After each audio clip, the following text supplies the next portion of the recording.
The meeting of the Workers' International Network tonight is focused on a key current struggle, perhaps the most important in Europe for decades, the historic general strike in Belarus. This is no transient dispute over pay or working conditions. It's a direct and overt struggle for power. It's a mass uprising against a brutal dictatorship and conditions of near slavery. If the Lukashenko regime is forced from power, the repercussions throughout Europe, and above all in Russia, will be absolutely crucial. We're privileged to have on our platform tonight a range of leaders, representatives and allies of the Belarus independent trade unions who will give us direct first-hand reports and analyses straight from the front line. That includes, it was to include Vincent Présumé from France, French Marxist, on the general strike. The French have a particular tradition and history of general strikes. Unfortunately, he's had to give his apologies, but he has already sent the text of his contribution to us, and Comrade Ed Bober has kindly translated it and will be reading out the translation of his contribution. We've got from Belarus, we've got Eliana Edwards, at least one striker, and Hanna Danilovich, all on behalf of the Belarus independent trade unions.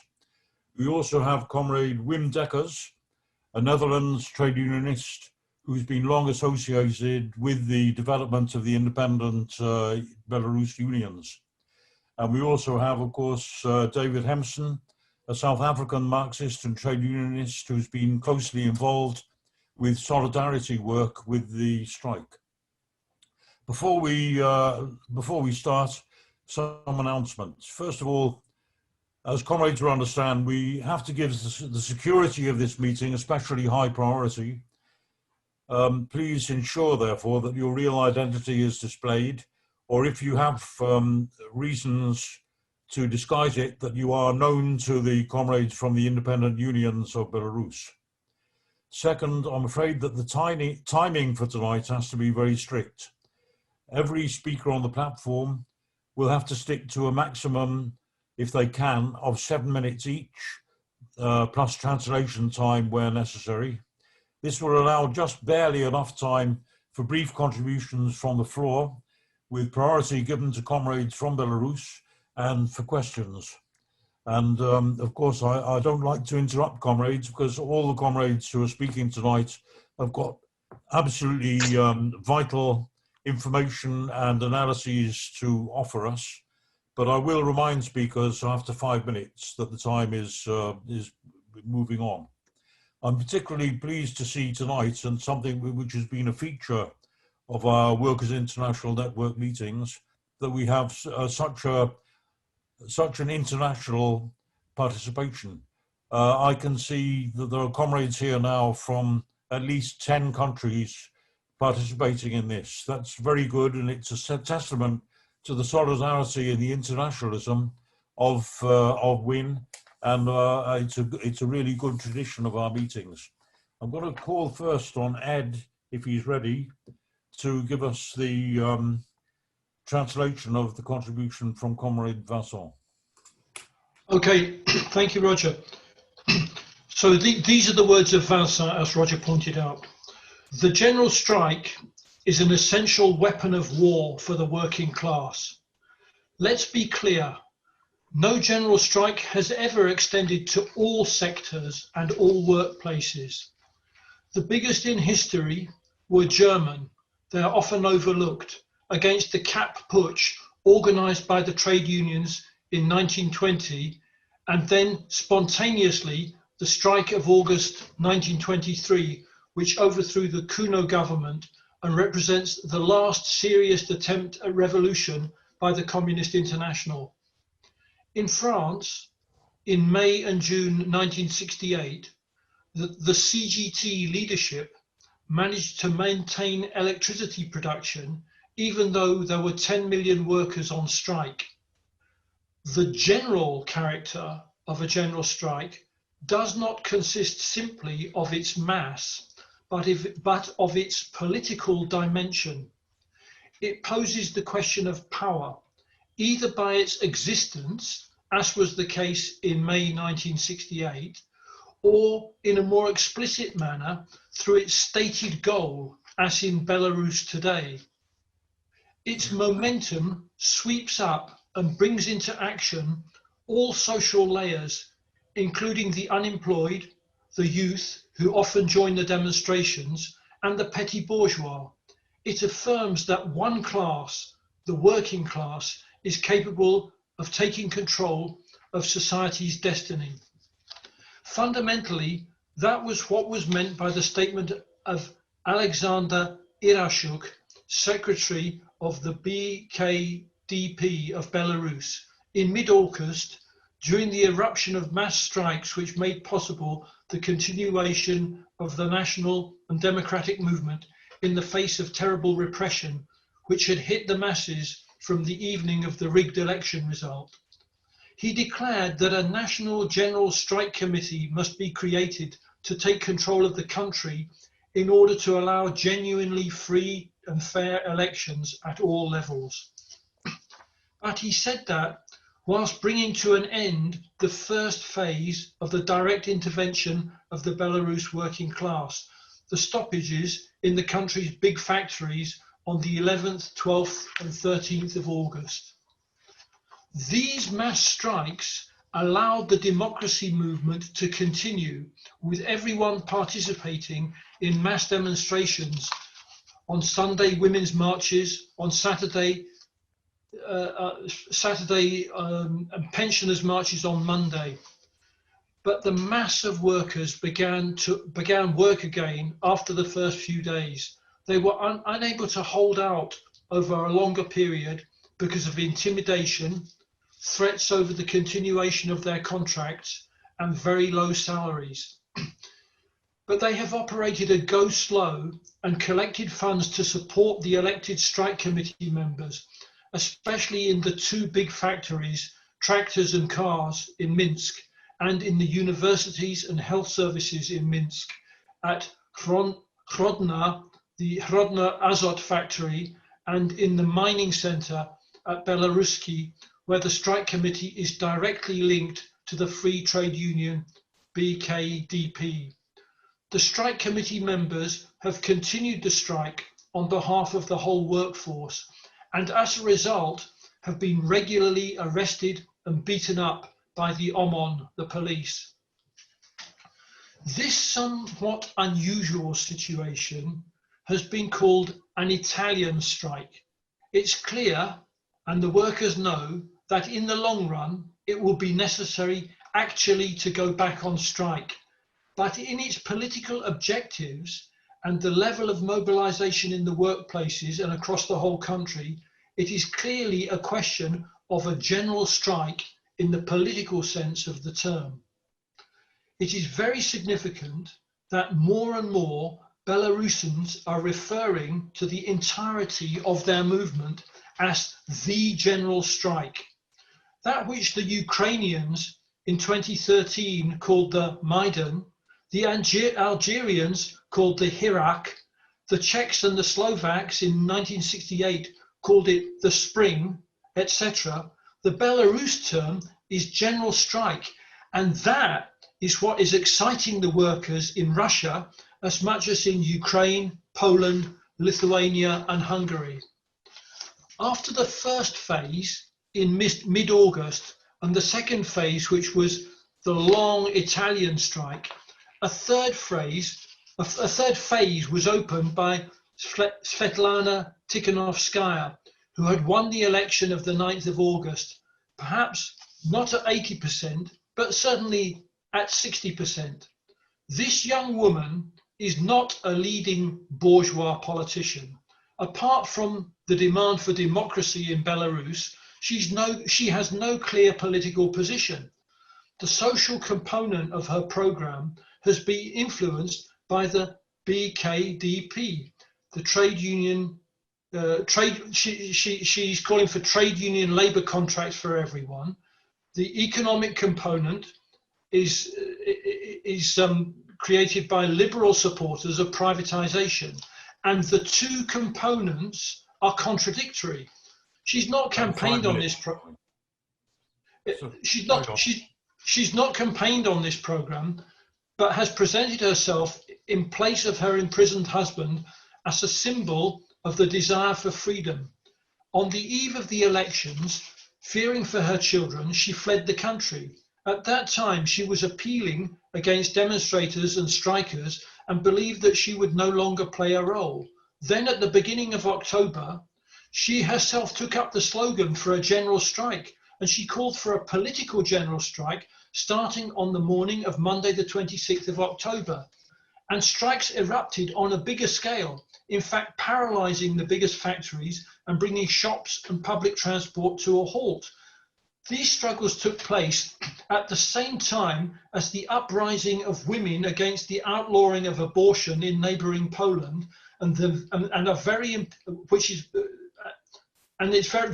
very important for the people of Belarus.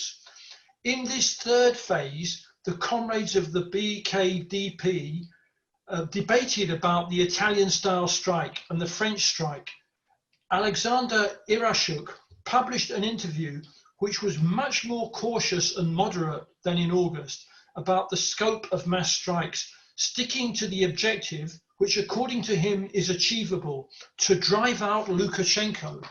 The REP Union, which organises the electronics and information sectors affiliated to the BKDP, was pushing for a French-style strike. These sectors were particularly hit by very violent repression. The REP, whose leader, Zinaida Milnikuk, was arrested at Brest-Litovsk on Sunday the 25th of October with her comrades Alice Skharuk and Daz Polyakova. The strike committee of Belaruski linked to the BKDP and notably the strike committee at the Minsk automobile factory. Between the Italian strike and the French strike, the Belarus proletariat are actually about to write a new and beautiful page in the history of the proletarian general strike. Their Belarus general strike is a long-term political mobilization backed by working class pressure for political and democratic objectives which will open the way for all of society's demands, and they'll be channeled through this movement. The ending of short-term contracts through the overthrow of Lukashenko. Therefore, we should not oppose democratic and economic demands. They go together. This may go on for a while, but it has the strength to triumph, as shown by recent examples in Bolivia and Chile. The general strike has a long history. We have had general strikes and movements pushing for a general strike. 1906, 1920, 1936, 1947, 1953, 1968, 1995, 2003, and continuing since 2016, which aimed to bring about a direct confrontation with the power of the state. In Britain, there have been economic strikes which were striving to spread and which led to political confrontation, which terrified the trade union leaders and thus were lost in 1926 and in 1984. South Africa, Korea, Brazil are other examples. The current Belarus general strike has huge significance for the working class and trade union movement and revolutionary internationalists across the whole world, because it brings new experience into this process of developing the long march towards liberation.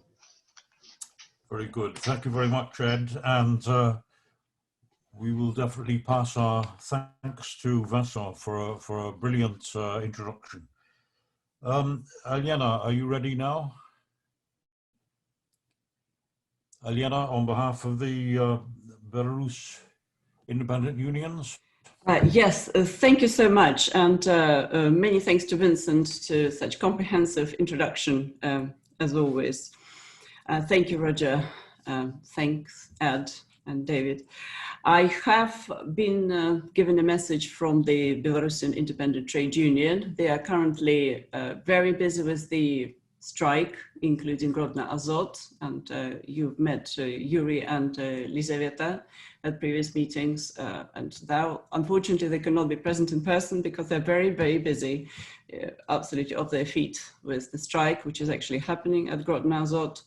And the information they're sending at the moment, from the Ammonia 3 department, 16 people have been fired.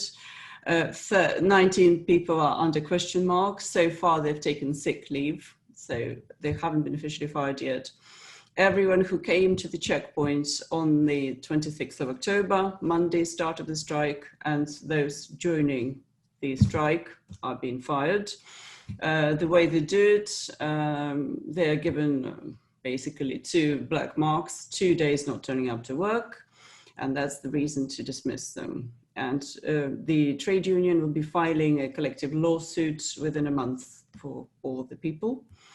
Various foundations and charitable initiatives are helping. The special app called I Need Help is for people to sign up, and they're getting a set of a few food products what they need to feed the family.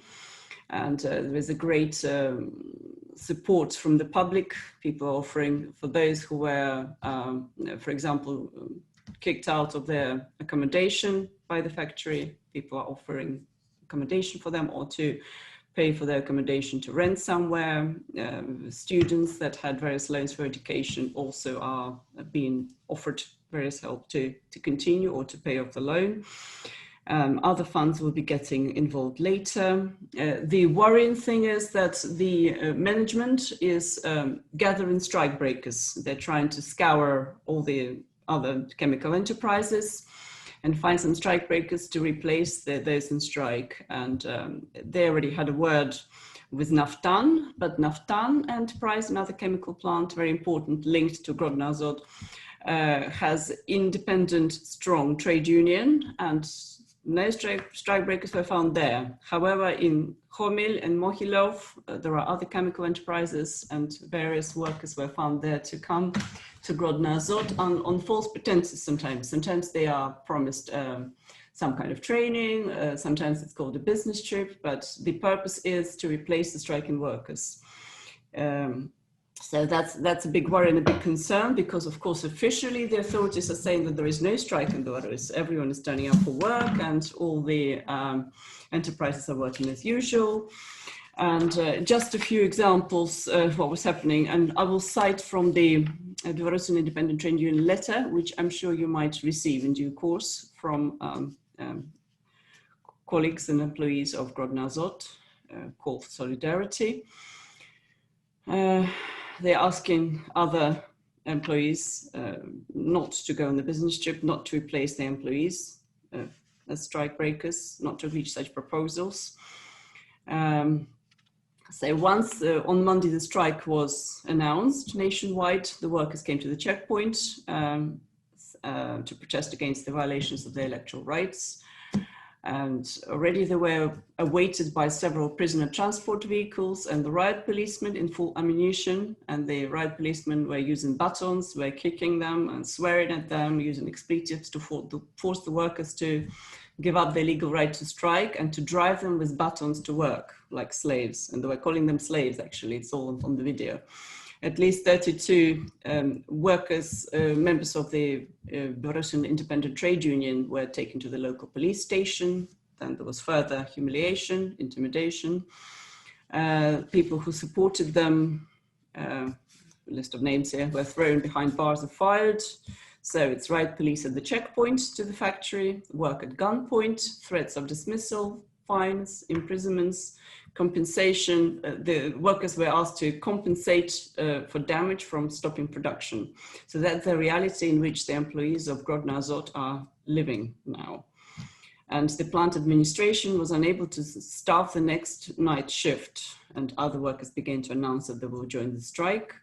And the strikers are asking everyone to protest against the actions of the administration of Grodno Azot, linked with the illegal dismissal of workers for their civil position, and with a demand to reinstate them at work to compensate them for moral damage caused by all that treatment by riot police, to prevent henceforth any presence of the riot police at workplace, and to refuse to search, to keep looking for strike breakers. As long as they're united, they're of course invincible. They're asking for support. So just a quick one to make sure I stick to my time limit. Various, I've been sending information on other enterprises. Belarus Kali, which was also mentioned in Vincent's address, that was the potassium producer enterprise. More employees have declined to start work. They have published public letters to explain that they're joining the strike. At Minsk tractor plant, there have been people joining the strikes. Minsk tractor wheel plant, Minsk electrotechnical plant, Atlant. The universities were a major activity point. Lots of universities like the Belarus State University are on sitting strike. The students of medical university are protesting.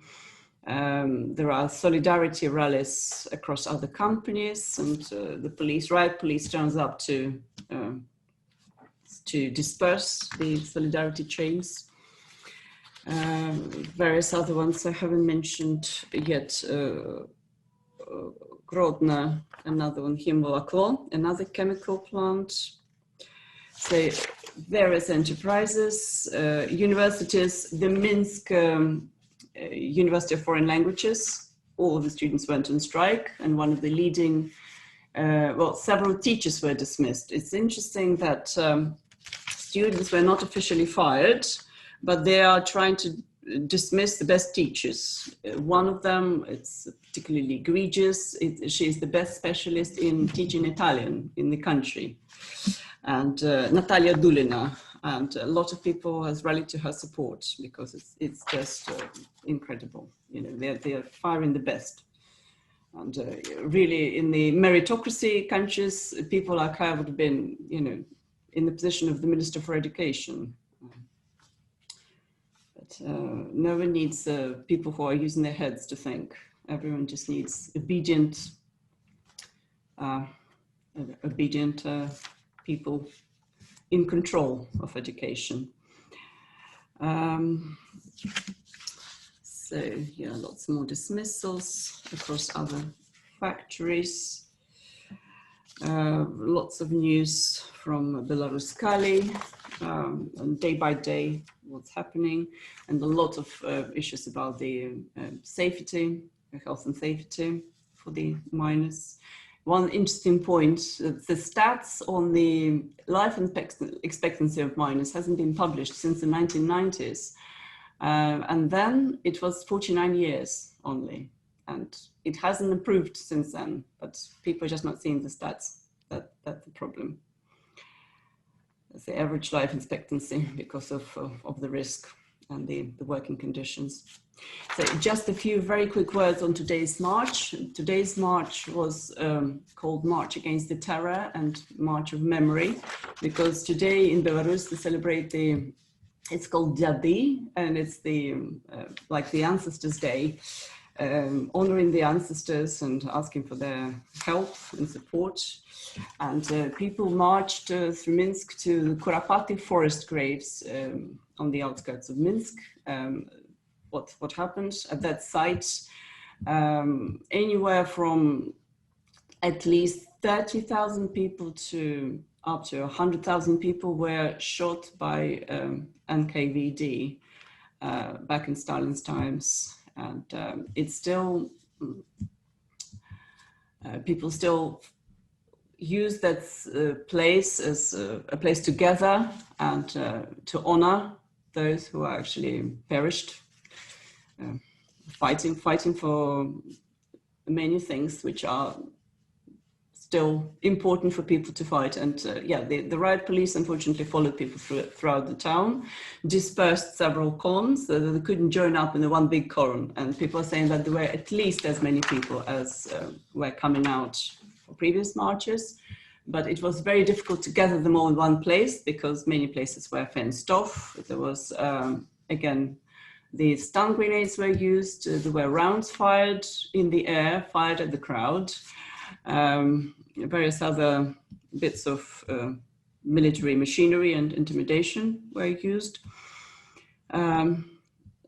But people actually managed to get through to this site, Korapati mass graves, and the police was still there and chasing people. It was like a safari on people. It was really horrible. They were in vans and the armed vehicles, chasing people and grabbing them wherever they can. Yes, okay, my time is up. I just wanted to also give comrades big thanks for all the letters of solidarity for teachers and doctors, especially, yeah, because it really had great impact, especially the doctors. You know, if they're arrested, who is going to operate and who is going to treat people from COVID? There was a lot of that. And the teachers, they are all sending a lot of thanks for your support. Okay, my time is up. Thank you, Elena. Very, very inspiring reports. Hannah Danilovic, are you ready, please, comrade?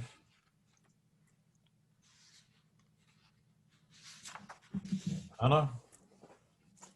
Yes, hello. Hi, can you hear me? Yes. Right.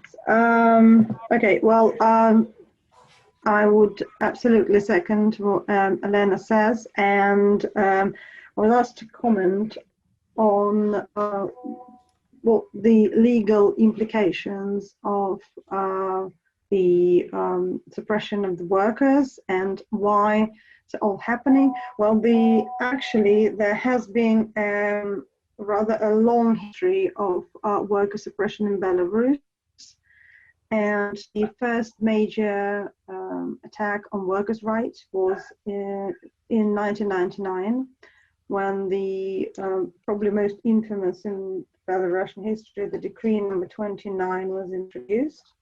That decree allowed to basically put everyone on short-term contracts. The longest term allowed by law since then was 5 years. So that's quite rare. And the people who come in the first time, they normally get 12-month contracts. Then that decree alone contained about 26 different ways to fire people, so 26 different reasons, and that basically allowed what we now call allowed bonded labor. The next decree that exacerbated the situation was the decree number 5, which was enacted at the end of 2014, and it started working from the beginning of 2015. What that decree did is it basically gave the employer the right to fire at will, and it changed the timing. Basically, the labor code in Belarus allows firing people with, but the notice has to be given a month beforehand. The decree number 5 shrank that to a week, and it allowed extra reasons for firing people. Basically, it introduced the new personal liability for price directors maintaining what's called the productive and labor discipline, which is basically the management has the is now obliged to ensure compliance, and if the workers don't comply, this point, which is called that they are called the people who discredit the enterprise. And if they discredit the enterprise, they can be basically fired within a week. Or if the discreditation of enterprise is considered to be significant, they can be fired on the same day, with the union not having any time to protect them. I mean, not that official unions actually do anything to protect workers in Belarus. They're more like a transmission belt directly with the management. But the independent unions don't have the time to act in any particular way, because if, say, a trade union activist, and that's one of the main category of people fired under this clause,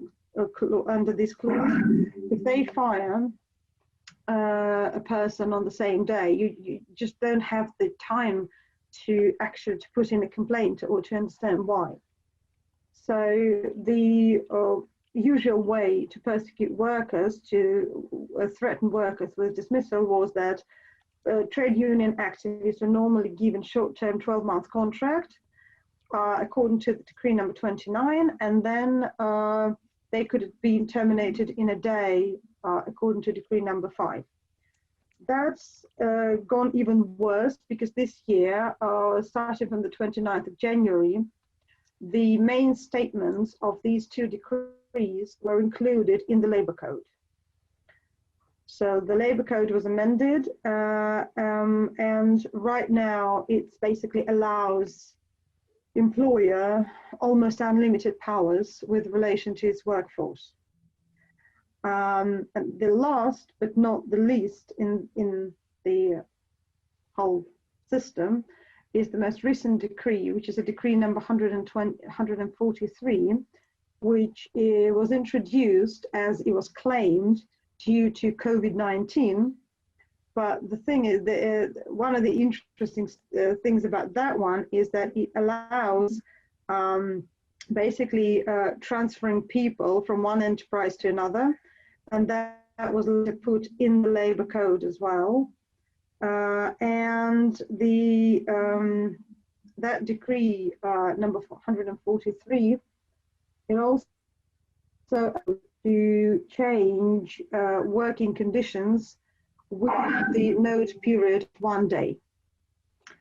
So now, although the labor code says it has to be done within a month, say you want to send someone to an involuntary leave, cut their wages, change their workplace, change the conditions of work, it should have been done within a month, and the worker and the union should have been consulted. Right now, it can be done within a day, because it's the need. It just says, well, if the company has the need, the production need, so that can be done right now. And this measure basically started from the decree start on in April, from the 1st of May, and it says it's from the 1st of May until that time the president deems that unnecessary. So it can be basically forever, or until a new power comes in and changes the labor code.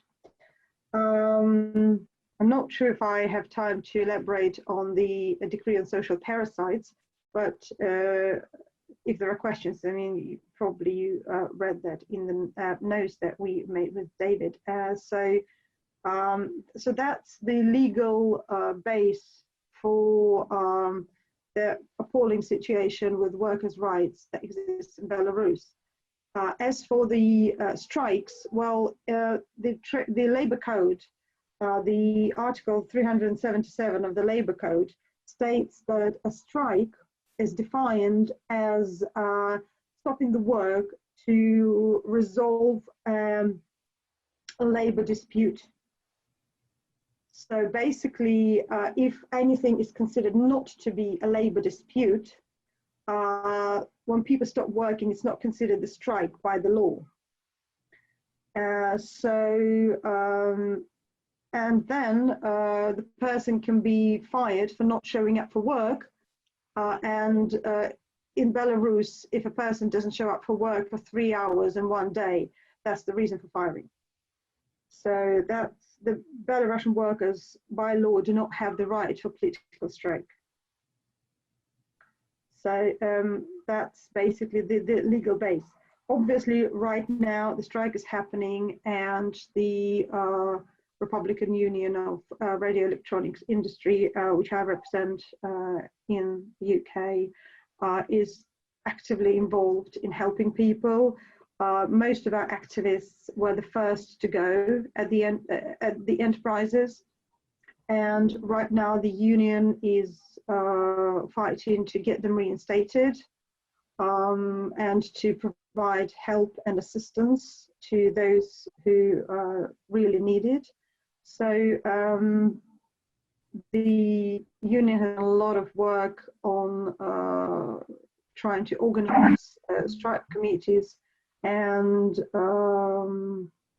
so we honestly don't know how that's going to end up. We just hope that the strike will grow, and that in the end we'll be able to achieve something meaningful. So that'd be me.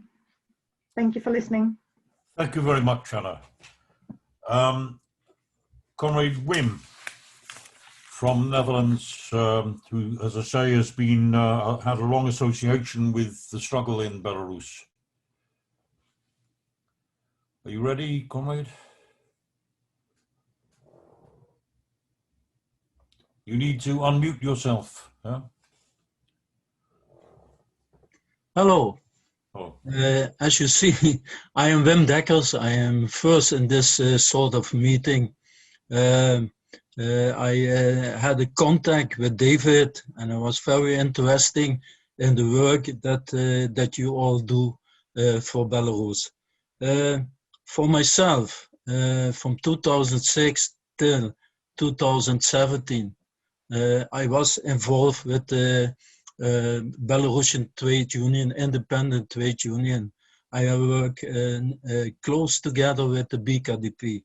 So I know all the chairmen and vice presidents of the BKDP and what all happened in that time with the BKDP. Sorry for my English. I am not active anymore from 2017. I go in pension by my company and also with the trade union. And you go to another sector in the Netherlands, the sector of pensioned people. I was in sector industry in the trade union. So in that time, in that 12 years I work in Belarus, I do trainings on occupational safety and health. And I saw in that period people from WEB, people from miners' union, people from everywhere. I was in every country in Belarus, and the problems at this time in Belarus are problems from several years, but now it is very huge because everybody is involved with it. In that time, for example, in 2010, there was a chairman was arrested because he wanted to make an independent trade union in his company. So that what now happened in the general strike has happened all the years in Belarus. And like Hannah told about the terrible decrease for what Lukashenko made, it is also the people from the state union who are involved and make it happen that decree is possible in the workers' companies. What Ed Bober and Elena Edwards are telling about the situation at this time. Yeah, I had write the same as Elena on my paper, and yes, this is what happened. But I know about the strike. They don't give up. It's they are arrested, they are beaten, but the people in the companies don't give up. There were miners in Belarus Kali. I was several times in Belarus Kali, and Belarus Kali is a company who made a lot of money for Lukashenko in the state treasury. And because of that, they have in all the years a little more voice as other companies in Belarus. They can make things happen.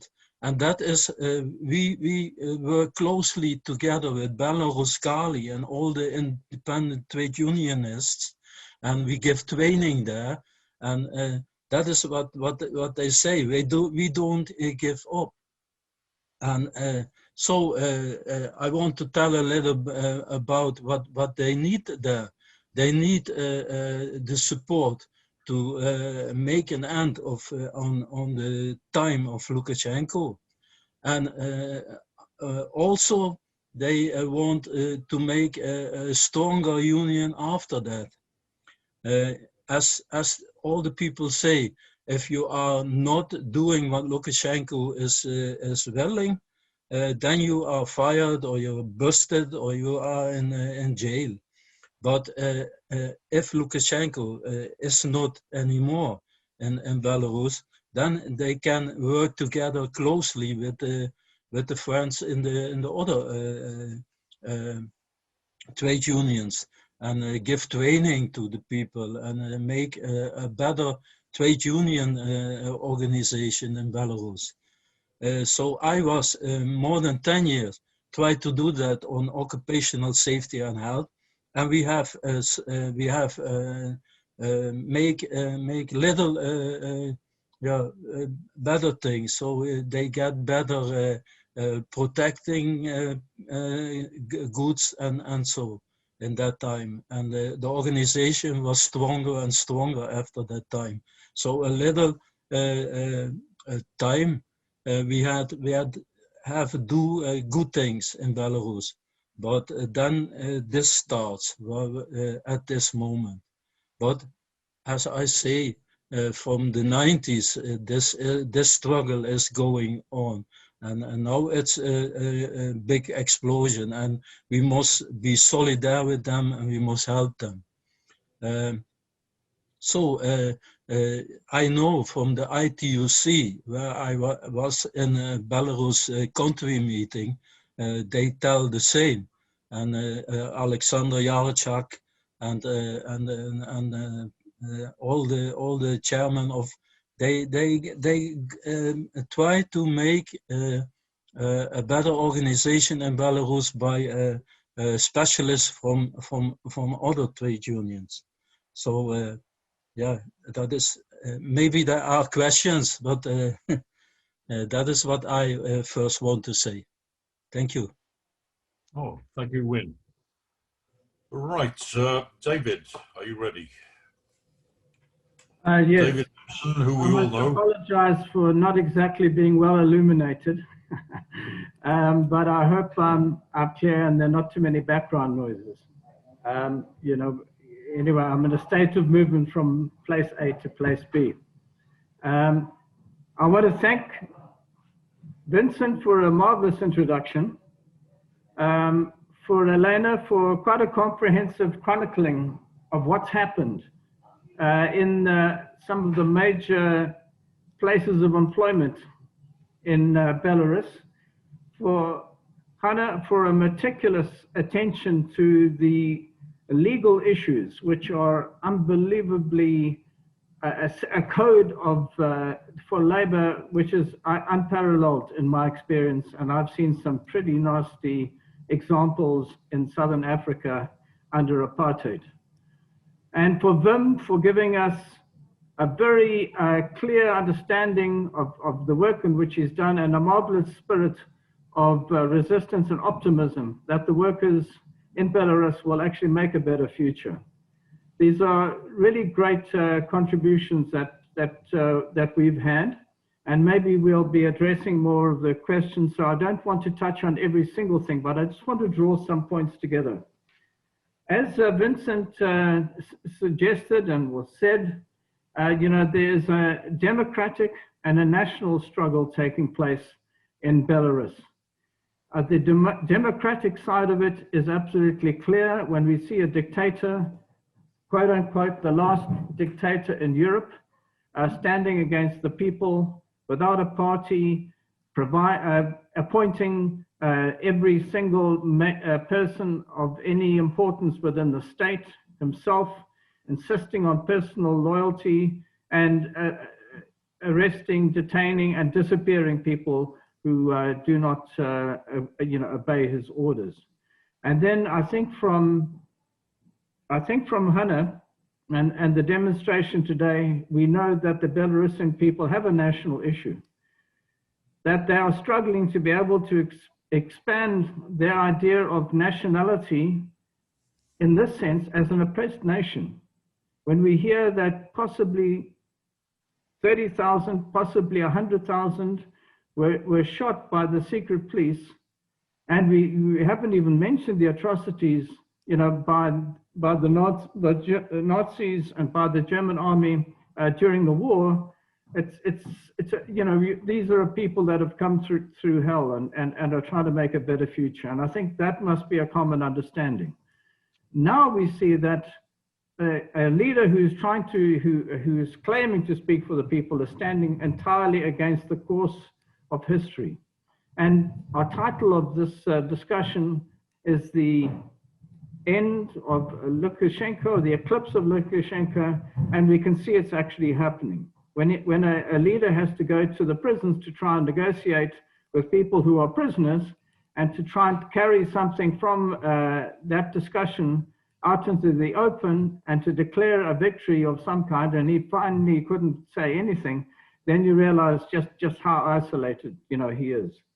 But then on the other hand, we have a coalition of opposition to Lukashenko, and there are there are different sides to the equation. We found people who were previously part of the regime, I understand, who are now declaring themselves as the opposition.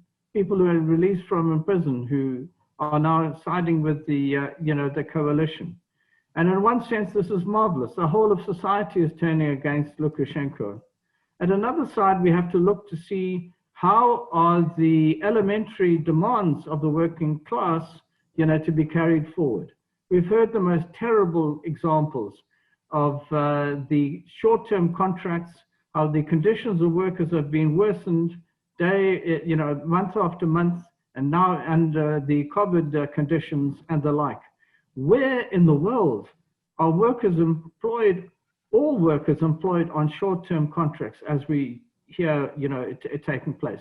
This is only found in capitalist countries where a section of the working class is employed in this way. Even monopoly capital has to have some permanent employees, and now we see in Belarus that actually that luxury of permanence is not applied. And the reason is that the workers actually have to give personal loyalty to the state, and if you don't, then you are not re-employed.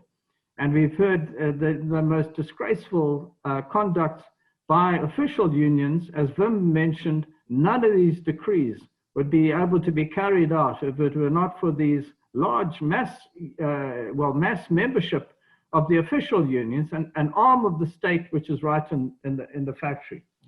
And we have to help workers and work together with the program which I see in the REP. I'll put it up on the chat line there.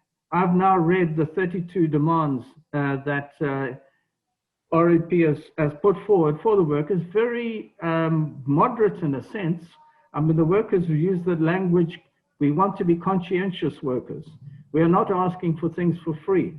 In other words, these are workers who really want to sacrifice for their families and for their nation, for their country to be able to pick itself up from the appalling past and to build a new future. And yet they're finding that these decrees, all elements of the state are standing against them. But we have to encourage the workers around a critical point. Those demands that are on the REP's program, the platform, have to be further developed. In the elements there, the term is there, state and society. We have to see how, what are the workers wanting in terms of a democratic order. When we struggle for democracy, as we've struggled in historically in Britain and Europe, to establish some sort of form of control over the state and over a society. It is actually to change the position of working people, to build a better future for ourselves and more importantly for our children, to sacrifice to that, in that sense. But to be able to do that, we have to have control over the state. As we see in Belarus, there's no control. There's complete siding off of the state above society. It's crumbling, but Lukashenko is holding it all together, and is refusing to stand down despite ongoing struggle. We have to have a democratic order in which working people are able to put their interests forward. And the only way in which we've found internationally that is possible is by workers coming forward with a program, a workers' program, and a workers' party to be able to put forward their interests in coalition with others if it be, as we see in Africa, where we've had national liberation movements. But the workers have to insist on the definition of their demands, those being accepted, and a socialist future. What does that mean? Well, a society in which the working class is able to put its stamp on this development and to be able to ensure not just short-term reforms, as we've seen at times in South Africa and elsewhere, but long-term reforms which are not cut off by the impasse of capitalism, so that we're able to move towards a brighter future for ourselves and for our children. And that's an issue which we must devote ourselves to clarifying those issues, to be able to see in what way we can help put that forward, because we're not only fighting for free elections. That's a marvelous, there's been such courageous work around the question of the fight for democracy. Everyone wants to see that last election showed exactly how elections are being conducted, by the state. But to see an election which is going to put forward ordinary people, ordinary working people as the candidates with a program for complete renovation of society, to put all that marvelous energy that the Belarusian people have, the working classes as skills and its determination to change society, to put those to proper use, and to be able to change the society from one of oppression, as we see right now, where even pensioners have to get out there and be bullied by the police, to one in which there's peace and harmony and a marvelous future for the people. We know if that can be achieved, or even if we move towards that consistently, the Belarusian people, the Belarusian working class will be attracting applause from throughout society, from Chile, where we're trying to see a building of a new society, from Nigeria, where people are seeing that the police are oppressing them, from South Africa, where we've had setback after setback in our advancing of our interests, in Britain, where we see this confusion at times in the way in which society is able to respond to COVID and all the rest of it, to put our stamp on society and to change things. Let me stop there. I'd love to hear some questions for our comrades who've spoken so eloquently and so decidedly, and to be able to see a wider discussion of some of the issues for the struggle in Belarus. Thank you. Right, thank you, David. Right, it's now open for discussion. Who wants to start? There's actually a little more time than I had expected for contributions, questions. So who's first? You can use the participants box to raise your hand, or you can just actually put your hand up. I can see everybody.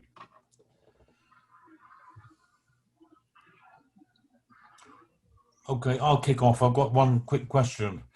Has any contact of any kind been made with workers' organizations in Russia?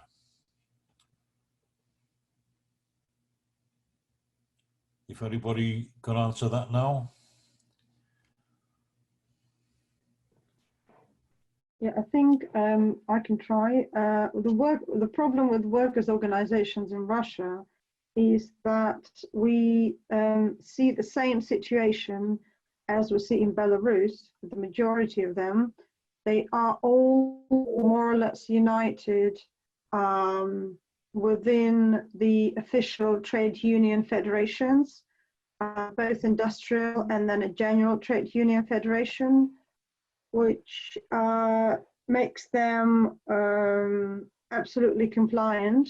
So they will not go against Russian leave. There have been no attempts on their part to contact Belarusian independent unions and provide any assistance. And there are no unofficial workers' groupings that you have any knowledge of? Okay. Right, any questions or points for discussion?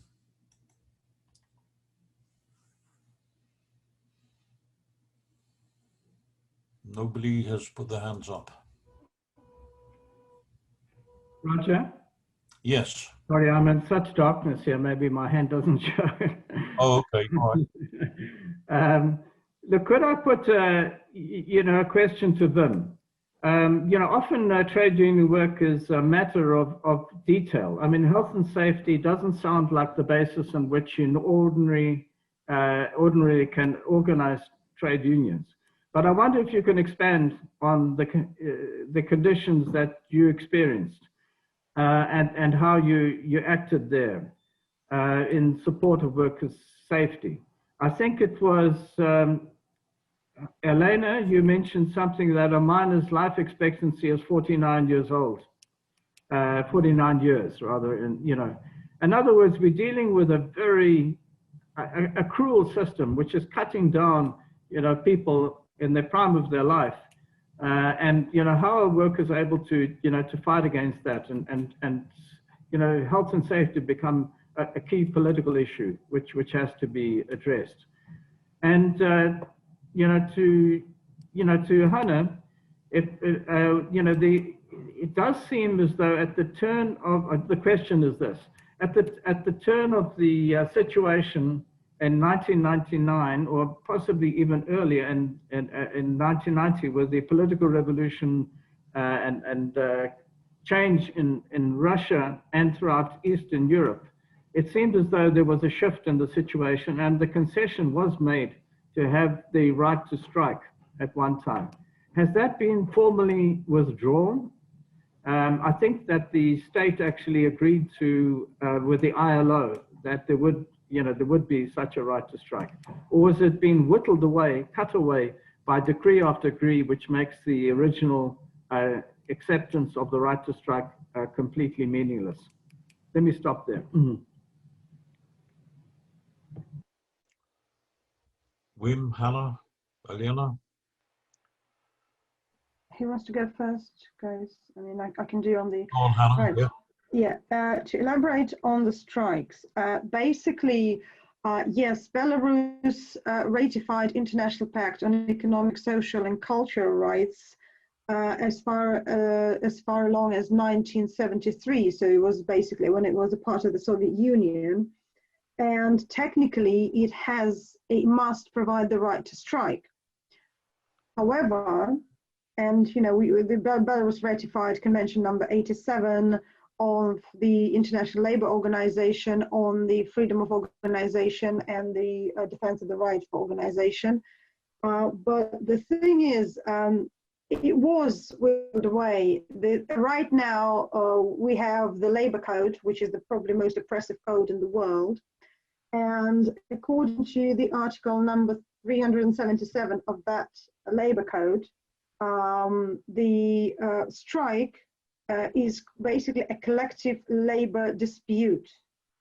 So if people at a particular enterprise have some labor dispute that they think could not be settled with the management, then the law allows them to go and strike. However, the labor code gives a zillion of conditions which have to be met and which in reality cannot be met by any labor collective that wants to strike. I mean, for example,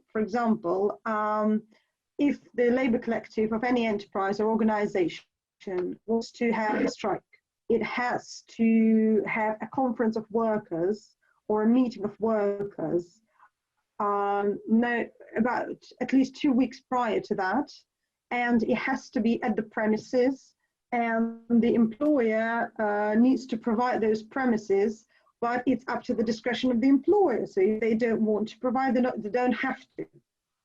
So it's impossible to imagine any enterprise director who would actually provide enterprise premises outside of working hours for people to convey a meeting to go and strike.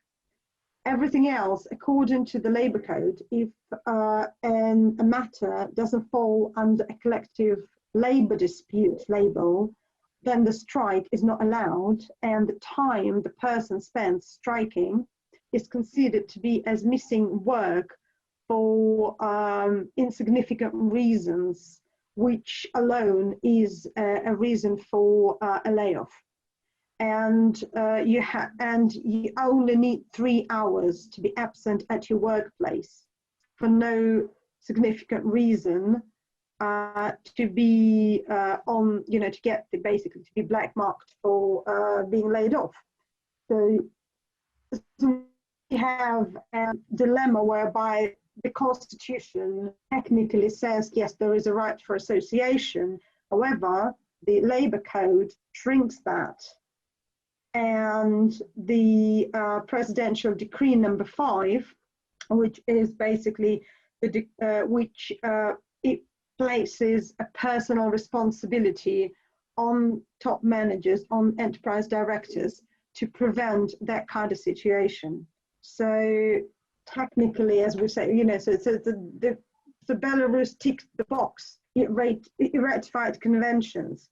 However, it made it impossible in reality to have a strike.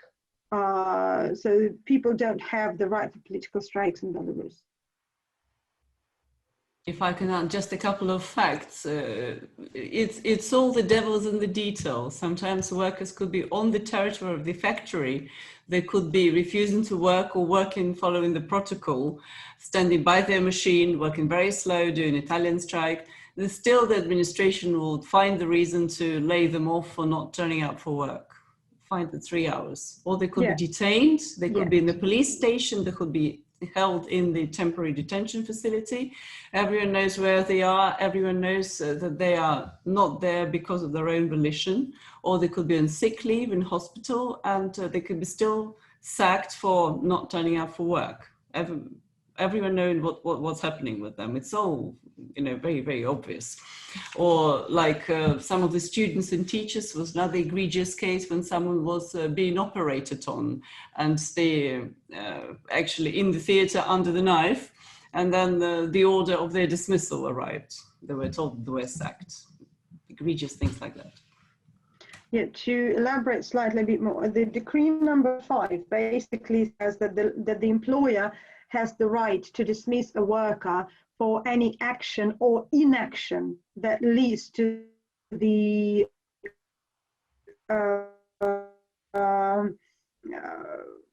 to harming enterprise.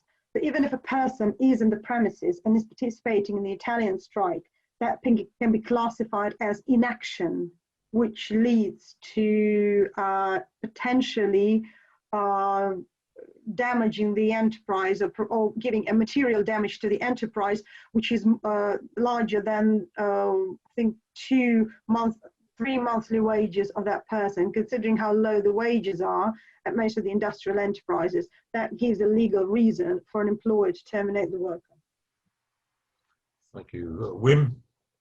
Yes, I want to say a little bit about this situation. At this time, about the decrees, I was several times in Belarus, and every 3 months there was a new decree, and it was terrible, more terrible as the decree before. So what people in trade unions used to do now is to build longer term support. longer-term support. If Lukashenko is away, and you can make together a development assistance from the other trade unions, with a particularly focus on trade union building, organizing new organization and members. This is at this moment not possible. The last 3 days I heard in the news that Lukashenko closed the borders with more Western countries, and we can only support on internet, and we support with our feelings, but the most important thing is to create another situation in Belarus, and then we can build on longer term support. So we get off from that terrible decrease, and it's not like making a Western Union, because I know from the independent trade union that they work close together with the unions in Russia, but with FBR and so. And I know the support from Russia is also to the people in Belarus, the independent trade unions. I know that. I saw letters and so about the solidarity. But what I want to say is that the ILO conventions 87 and 98 from free to speech and strike and so, Belarus adopted that in the 70s or so, but the degrees make that not possible. So if we can work together on long-term support, then we can help these people to rid off these degrees, and the conventions can be used again. What I want to say is, in my trade union, we work closely with the Belarusian trade unions, but also in the Netherlands, trade unions are in a bad situation. Pensions and so made that more and more members stop with a member of the union. So it's all about money, and we are working close together with the trade union in Belarus, but we also work on palm oil and so, and we can give the money only to the projects they choose. And in the last years, people were very involved with Belarus, but projects to go to Belarus and help them are not available anymore. So I'm using my network to help the people, and I advise my union about Belarus, and that is the situation. We only support, but and do solidarity, but we cannot go to Belarus to do that because he closed the borders. That I want to say. Okay, thank you. Tamos from Cyprus. Well, first I would like to thank the speakers for giving us all this information about Belarus, and as they explicitly stated, as it comes out from all the descriptions, we are reaching a point where we are far, far beyond simple workers' rights and trade union struggles, and we have reached a point of real political clash and a real challenge for power. And this is extremely serious, and it means a lot both for Belarus, but also for the rest of us. And one thing I would like more information on is what is the program of the leadership of this movement?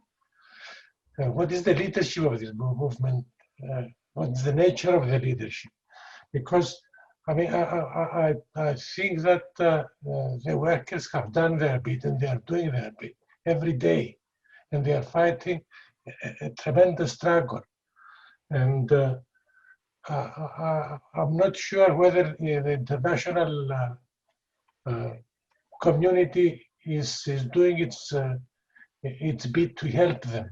And I don't know whether the leadership of the struggle has really given a program that can inspire both the workers and the world and the workers of the world to join in the struggle. Because let's make no mistake, we are not talking about a local struggle. We're not talking about socialism in one country.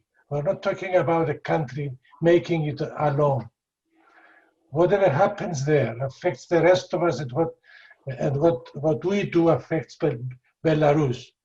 And I haven't heard much about the program of this leadership. What are they thinking? I'm not saying that they don't have a program. We don't have it. And this is something that really worries me, because I would hate to see another Ukraine or another Georgia or another Kazakhstan or another Armenia. It's something that I think we should discuss seriously, however difficult that may be. I think this is the sort of thing we should be discussing. Thank you. Right, thank you. Right, anybody ready to come back on that question? I will have just a very quick intervention. I'm sure soon the leaders of the workers and the leaders of the strikers will put forward a joint comprehensive program, and we'll hear from them. At the moment, there are three key issues that prompted the strike, before the strike, where Lukashenko resigns, free and fair elections, and release of all political prisoners. And these three demands were not met, so the strike has commenced. And as to the further programs, perhaps Hannah might be able to speak for RAP, or maybe at the next meeting we might be able to put together a few comprehensive points from across the trade unions and across the workers. Okay, thank you. As for REP, yes, as for REP, if you look in the chat, I put a letter from the REP leadership, and there's a file which, excuse me, explains the situation and shows that what needs to be, what we would really like help with from international trade union movement. As for a larger program, I cannot elaborate in more detail, but at the moment there is a massive centrist coalition is being put together of centrist and centre-left parties and movement, includes the independent unions as well. I know that there have been meetings between people, and a joint program is being produced right now. So obviously people have to keep it under wraps, because otherwise, you know, there'll be jail term for everyone. They'll just, you know, lock them and throw away the keys. So they have to be careful. But as soon as they're ready, and I'm hoping that that will be quite soon, there will be an official announcement about the. We know the working title is Belarusian Democratic Coalition. So the Belarusian Democratic Coalition will make an announcement. The organizing committee is basically formed, and it includes independent unions in it. So as soon as they're ready, we'll hear from them. But in the meantime, the letter from REP union leadership basically explains what Belarusian workers would like help with at the moment. Thank you. Nobody else has their hand up right now. Is there anybody got a point? I if nobody else does, I would like to just put a couple of points in, because just to hear what the comrades say. Of course, I mean, the contributions that Aliana and Hannah and Wim in particular made, with their intimate knowledge and connections with the movement over a number of years, have been absolutely enlightening and a revelation. It's a pity that for reasons which we completely understand, that at this meeting, unlike previous meetings we've had on Belarus, we don't actually have anybody here from the streets of Belarus or from the picket lines of Belarus who can give a blow-by-blow account from the street, if you like, from street level. We know that we know the reasons for that. Obviously, they're engaged in a life and death struggle. But what I would like to say really is, it seems to me, first of all, until we had these meetings on Belarus, I did not understand the absolute extent and depth of the horror of what life for workers in Belarus is like. I mean, it really is like slavery conditions. You don't have even the elementary democratic, democratic rights, not at all, but even the elementary rights you get sometimes even in dictatorships, where there's some kind of security of employment, or, I mean, the fact that there is no permanent employment is absolutely shocking. It's something I don't believe I've ever come across anywhere else. The level of wages is almost, well, it's third world conditions, third world wages at best. The brutality of the riot police and so on that has been shown to simple unarmed demonstrations in the streets, the torture that's been meted out and so on. I mean, it's just absolutely horrific. It's something like a fascist state, whether that's a correct definition. Certainly it's one that anybody could relate to in understanding that. Now, if that regime is overthrown, even if it's simply the removal of Lukashenko, even if it's a replacement by somebody who is simply a weaker or more liberal alternative to that, even a transformation, even if you like a changeover which doesn't lead to a transformation of society and of the conditions of and the relations of the working class, even that would be such a symbolic achievement that it would destabilize and rock the whole of Europe, it seems to me, and above all, of course, Russia. And it's very interesting what Wim said about the sympathy, which I'm sure is there, of workers in Russia who've been cowed and intimidated and repressed by the horrible Putin dictatorship. But to have seen that heroic struggle over weeks, over what, a couple of months now, against the brutality of the police and against all the repression that's been meted out to them. With all of that, if Lukashenko is removed, then symbolically it would have surely have such an effect on the morale of workers in Russia and in Eastern Europe, in Poland, in Hungary, and so on. It would be a historic event, such as we haven't seen for decades well, probably since the fall of the Tsarist regimes in 1989. So that's on the one side. I didn't quite get a sense tonight from what the comrades said of what they think the outcome of this struggle will be.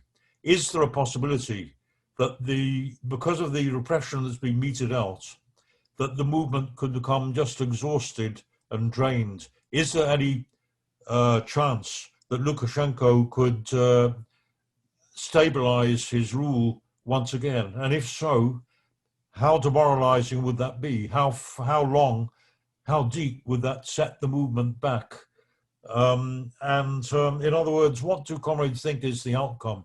do they feel optimistic that we're now on the last stretch and that the Lukashenko regime is about to fall? I did see that the accounts of the last few days of Lukashenko visiting the prison and of people being, some of the most prominent political prisoners finding themselves whisked into a kind of committee room with Lukashenko. And what did Lukashenko succeed in coming up with any kind of deal? It seems not. It seems that they just would not give in, and that he left empty-handed. What do the comrades think? Are we going to see in the next week or two the downfall of Lukashenko? If we don't, how serious a defeat would that be? That's some questions for comrades to think about. I see that Olivier has his hand up. Comrade Olivier from France. Yes, hello, comrade. I think there is a big, how to say, there a big convergence of situation between what is happening in Poland with the upsurge of women against forbidden of abortion right, and I think there's a common effect. The movement in Belarus during the summer gave influence on the mode of people around in the region, and at the same time, I think if the women and the supporters in Poland are able to smash the clerical regime with their demand, this will be a huge effect on Belarus. A small fact: in my trade union, in my workplace, we voted a support to give money to BKDP, and we raised €500. But the problem is how to send the money, because when I phoned to the central bodies of the CGT in Montreuil, the comrades said to me it was very difficult to send the money. So there are some comrades who have money to give, but it's it should be, we should improve financial underground railway to send the money. And I am in contact with the leading comrades in the CGT, with in charge of the solidarity with workers in Eastern Europe. So the money will go, but I don't know when. Thank you. Wim? Yeah, hello. I try to interrupt. In the Netherlands, we have the same problem about the money. We waste money, but like I say, Lukashenko closed the borders, but he also is closely involved what is in and comes out of Belarus about that thing. So we have the same problem. But what I want to say is, Lukashenko, he is a liar. Lukashenko is a liar, and the longer term support I told about is we must now make pressure on Lukashenko that he goes away. For example, Lukashenko tried to let control his plane in Germany.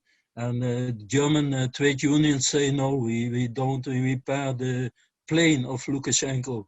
And that sort of pressure is also in Czechia, is coming from the trade unions in Czechia. In the Netherlands, we, for example, we are now looking for companies who do business in Belarus. We make lists and so.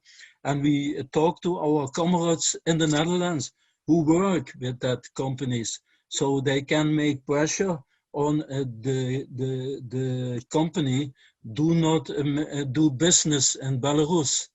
That's on the one of the side.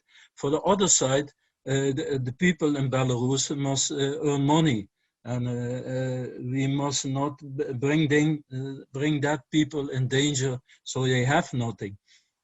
First of all, the people in Belarus, they do the strike now, and maybe it goes not so like a strike in Europe, but I know they go on the mission to stop that dictator and make new elections.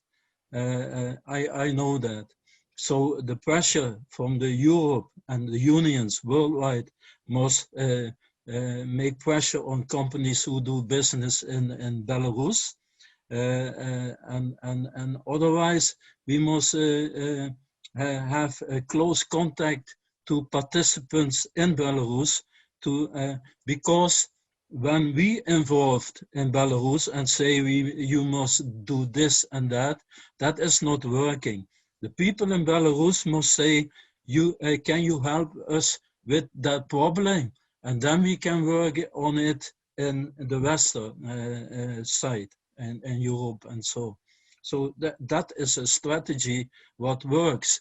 And we have as FNV closely contact with the participants in BKDP and Belarus Kali and Mosir and so.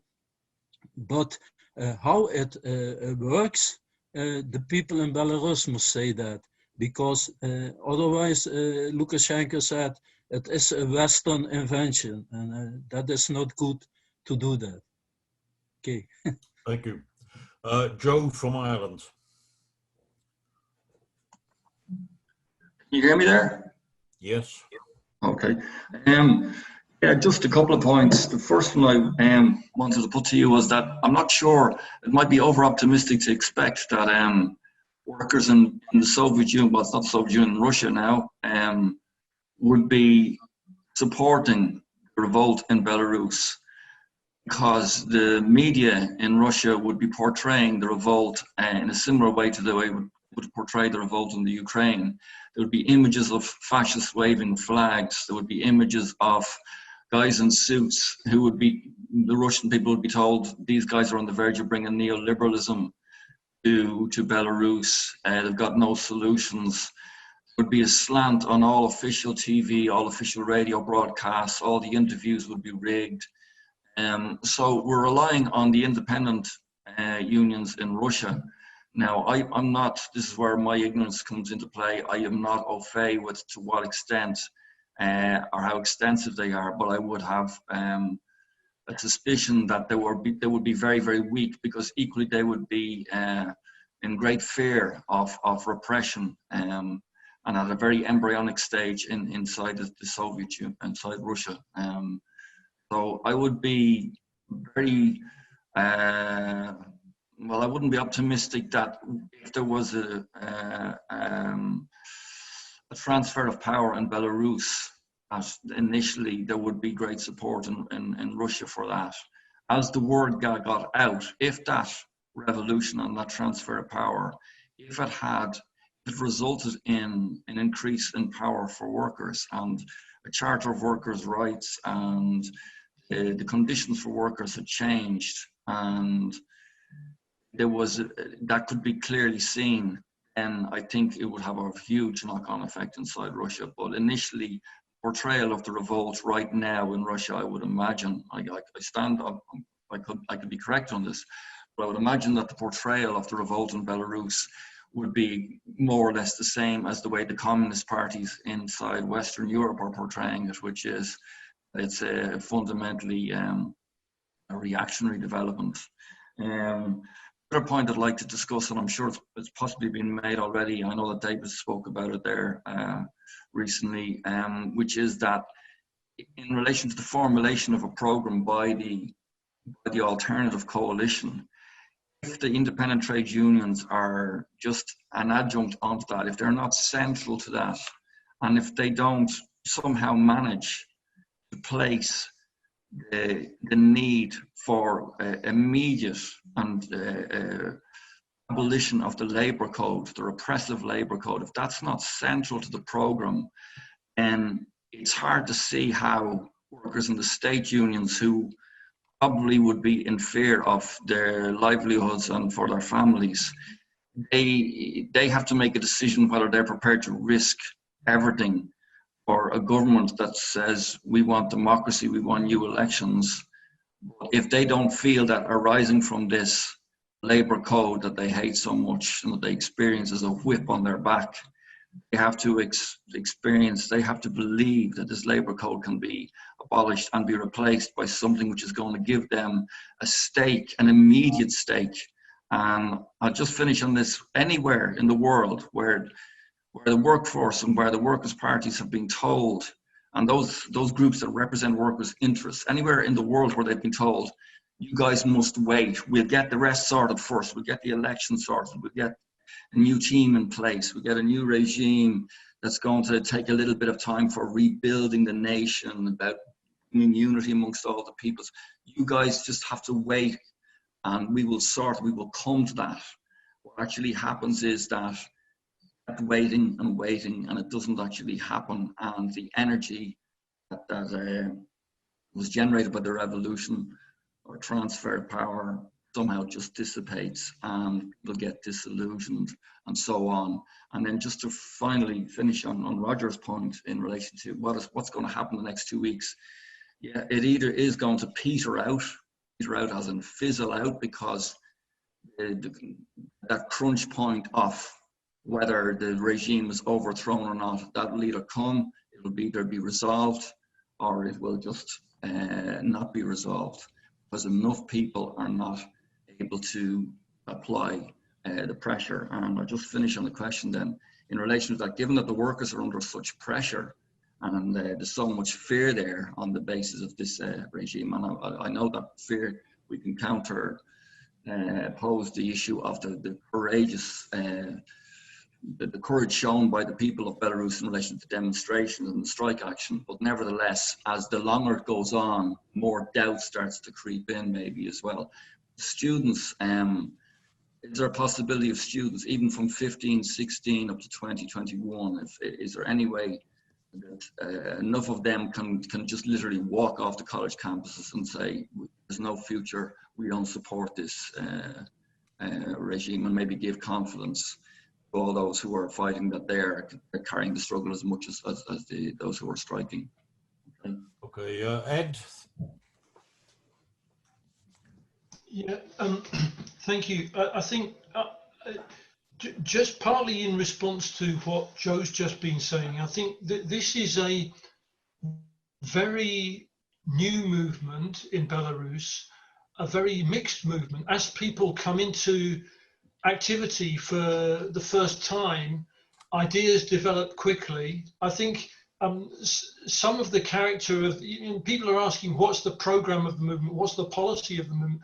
Some of the character is summed up in this dilemma that Tsikhanouskaya is dealing with. She herself is supporting the sort of social demands for security of employment and so on of the workers, but at the same time she's supporting a sort of neoliberal economic idea that's being advanced by the EU. The revolutions, when they begin, are always contradictory and contain different components pulling in different directions. It's worth noting that the EU, even very recently, is supplying Lukashenko with military equipment.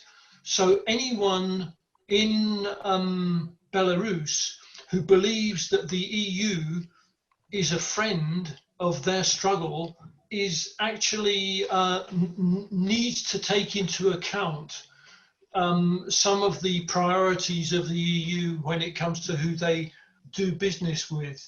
I'm not sure if I quite agree with what Joe was saying about a lack of support from the people of Russia. I mean, there are in Chabarovsk in eastern Russia at the moment, there are protests taking place against interference by Moscow in local politics in Chabarovsk.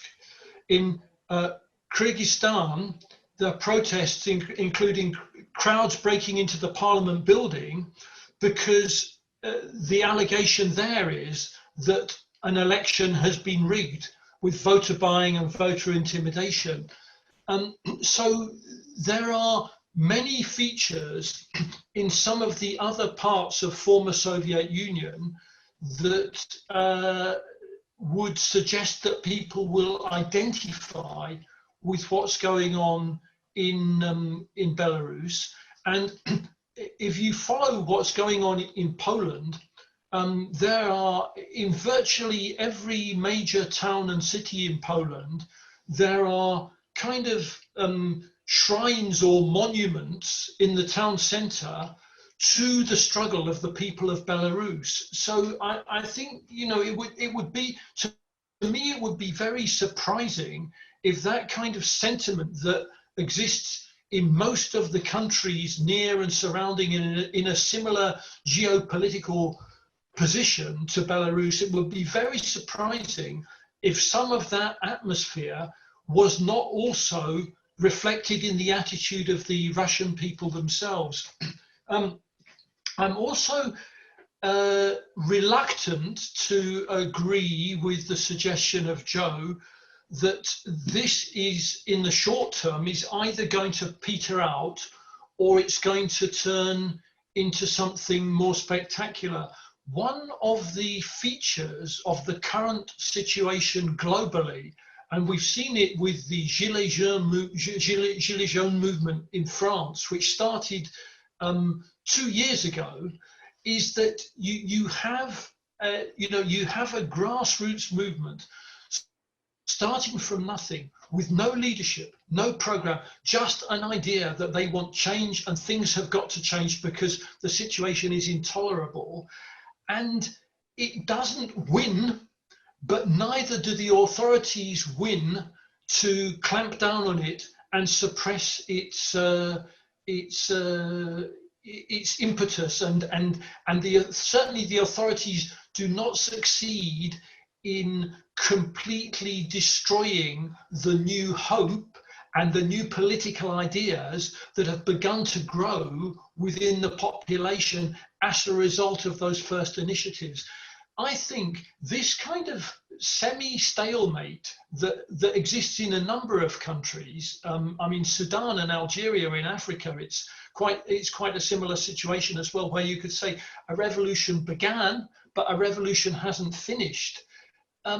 It's partly because of the enormity of the task that people have alluded to in this discussion.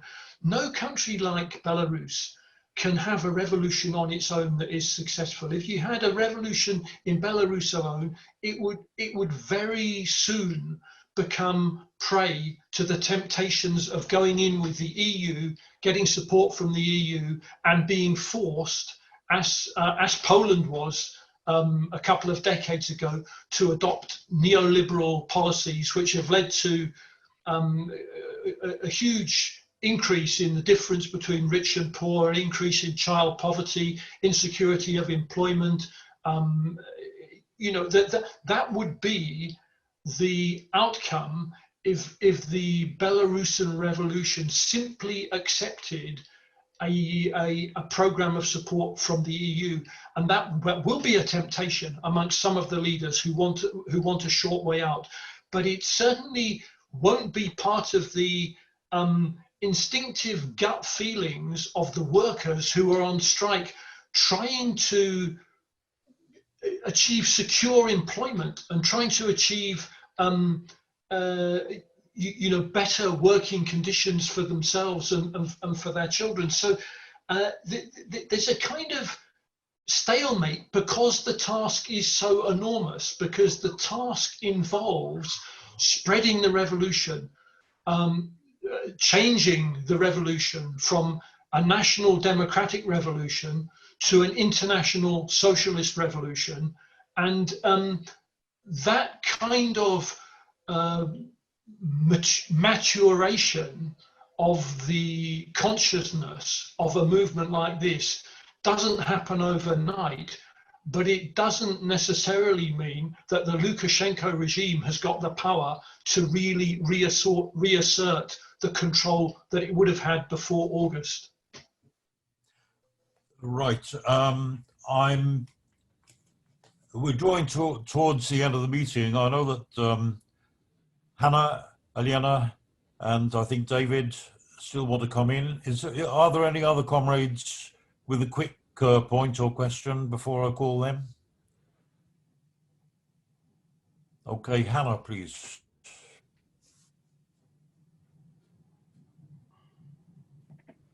I'd like to quickly comment on what I've just heard from previous. So basically, commenting on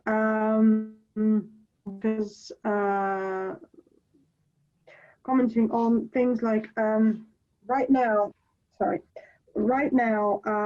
The REP union is working on putting together a list of companies foreign companies who work with Belarusian enterprises, particularly those who work with larger machine building and tractor building factories, because apparently quite a few of these enterprises receive parts from Europe. And there are quite a few clients who purchase from them. So the list exists and it's being extended every day. There was promised a list I can share with everyone if people are interested. So one of the things that the union asks for is to put pressure on these companies so that nothing comes in, no components go to the enterprises, no product comes out. So that's as for that. About the financing workers, which I think Wim spoke about as well. The unions are doing that as well. Right now there are quite a few funds, but there have been issues with these funds. So what the unions are doing now, we're trying to put together a mechanism to go direct. We've had a few ideas and we had a few recommendations. I mean, I passed the recommendations from David to the leadership of the union. They're very interested and they're now trying to develop it, to sort of put it together, because Belarusians, you have to sort of tweak a bit. We're trying to basically work person to person, so there will be a list of those who really suffered and who need help, and then basically try to get them individual, to get them financial assistance. As for what was said about the what I think Joe mentioned about that the unions have to play a central part in the new coalition, well, they do. They do, at least the REP union does. It's one of the central movements around which the coalition is being built. So the workers' request, the workers' struggle is in the middle of it, and it's being recognized. So it's not just adjoining themselves to the coalition, they're actually building that coalition. As for the length of the actual revolution, I would say that if the violence continues, we would not see years and years of struggle as we see in France. It will be shorter, but another circumstance, another cause for quicker action would probably again be if the current authorities, if Lukashenko sees a power, a collective power, which he has to actually pay attention to, because right now he doesn't see that. And he only responds well to financial threat. So if there is a collective power, if there is a democratic coalition which can, with the help of the outside world, put him in a position where he will feel threatened financially, and where he will feel that if he doesn't give in, say he doesn't let the political prisoners out, there will be consequences for him, for not just for the country, but for him personally.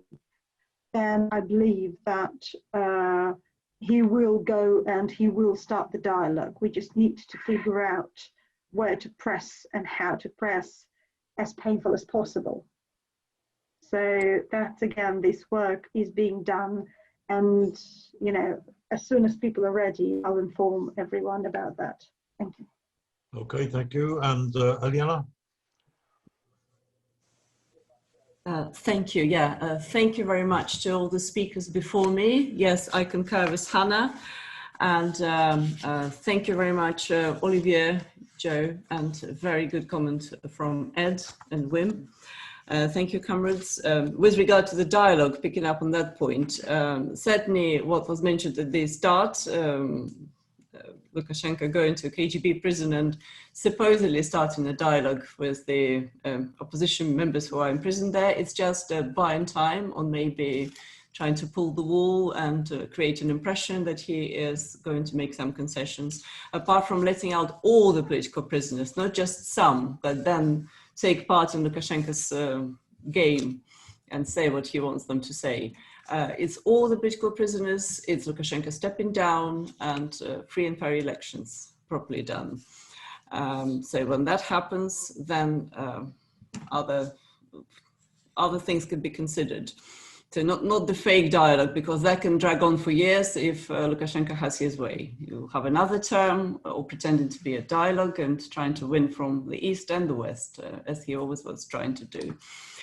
With regard to solidarity, it's absolutely true. Solidarity, you know, with the causes in Poland, with the causes in the far east of Russia, in Khabarovsk. And if you might watch the footage, you can see the joint slogans. So people marching in Belarus, they support Khabarovsk, and they support their sisters in Poland marching, and vice versa. In Poland, you have some slogans supporting Belarus. And they've been always very close and trying to help democracy in each other's country.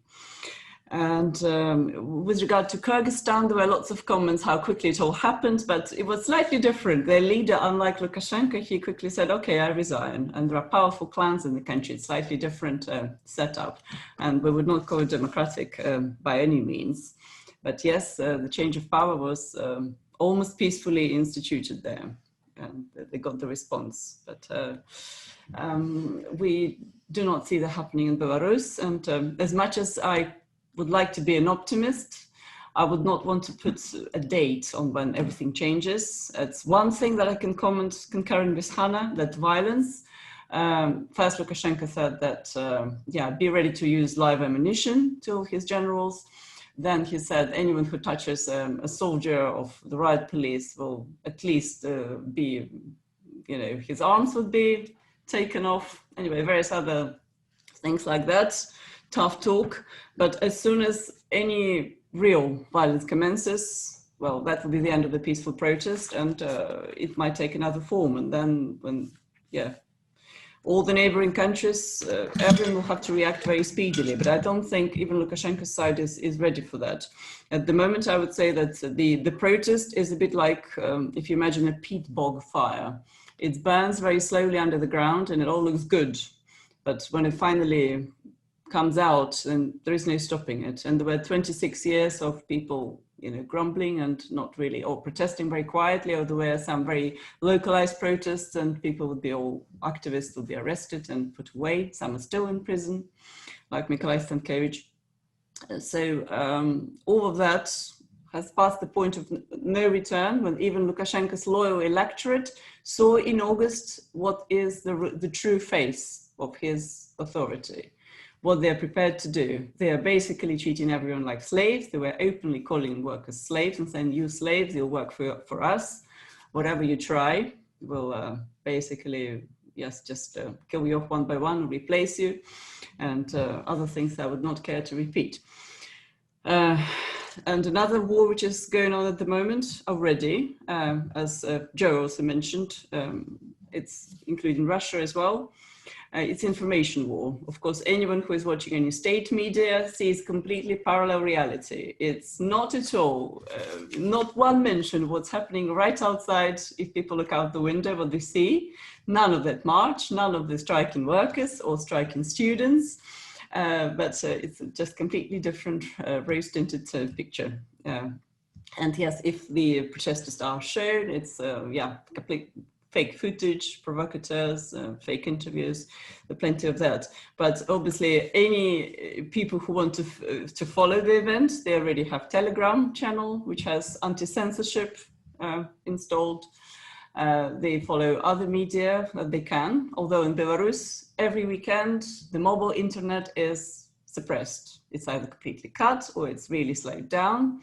So people are asking whoever is able to open their Wi-Fi, to open their Wi-Fi for protesters, to remove the password, open their Wi-Fi for the journalists, etc., so that there is some kind of communication. And there are lots of clever apps designed. There is this new hacktivist group called Cyber Partisans, which are now and again bringing down the Lukashenko government's websites, and so they can inflict real damage if they are offended. And certainly all the students and all the, obviously the engineering personnel striking, they are the brightest, the cleverest people. For them, it's not a problem to gain employment elsewhere or to come back and find another job, create an enterprise, sort of move the whole economy forward. So it's supporting those who are worried that if my job is taken away, I'll have nothing to do. And of course, trade unions and comrades will have to support each other. And there is a lot of grassroots movement, not just workers. It might be some very small, it could be sole traders, it could be other people who are very quickly organizing solidarity movements like, you know, house chats, district chats, and they're working out what can be done, how they can support each other, you know, social solidarity, help people with anything, with food, with clothing, with, you know, a lift from prison. There's a lot of that going on, and that is not going to disappear. That's very new and finally became a real force, and it's hugely impressive. And I would imagine, yes, all the other countries mentioned and other movements mentioned, I think they're just taking the leaf of each other's books and learning from each other very quickly, and also partly thanks to the media. So even if the media is cut off, they're working things out. So I just wanted to thank all the comrades again for their support, and do keep your connections and channels of communication open with the independent trade unions. And once this whole thing is over, I believe, yes, all the existing independent trade unions would have gained many more members. Maybe some new independent trade unions would have arisen, and they all would need experience, would need to exchange training and show solidarity, and likewise they're repaid in kind when it will be their time. Thank you. Thank you, Elena. Yeah, I think there's no question that we've established links with the heroic Belarus working class, so we're not going to leave to let that drop. Very quickly, please, Wim, and then David. I'm afraid that there's no time for any more contributions after that. Wim.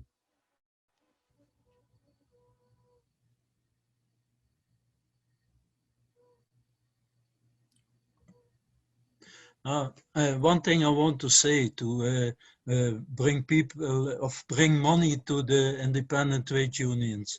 This must be very carefully, because in the history, Fedilic, the chairman of WEB, was arrested because there was money involved from the Northern Europe to the WEB, and they caught him on tax fraud. Victor Barbarico,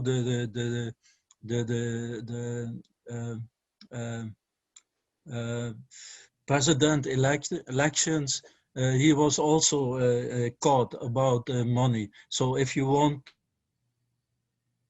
to Belarus, you must